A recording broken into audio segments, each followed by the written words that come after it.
Praise the Lord. நீங்கள் காற்றையும் காண மாட்டீர்கள், மழையையும் காண மாட்டீர்கள்.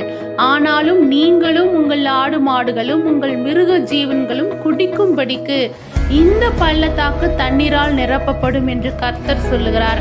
2 ராஜாக்கள் 3ஆம் அதிகாரம் 17ஆம் வசனம்.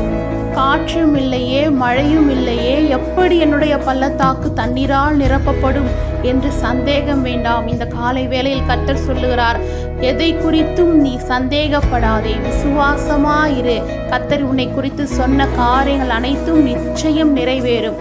அவரால் கூடாத காரியம் ஒன்றுமே இல்லை. இது கர்த்தருக்கு அற்பமான காரியம், லேசான காரியம். உன் பள்ளத்தாக்கை தண்ணீரால் நிரப்புவதும், உன் களஞ்சியத்தை பூரணமாய் நிரம்புவதும், உன் ஆலைகளில் திராட்சரசம் வழிந்தோட செய்வதும் கர்த்தருக்கு லேசான காரியம், அற்ப காரியம் என்பதை மறந்துவிடாமல், சந்தேகப்படாமல் கர்த்தரை துதித்து அவர் நாமத்தை உயர்த்துங்கள்.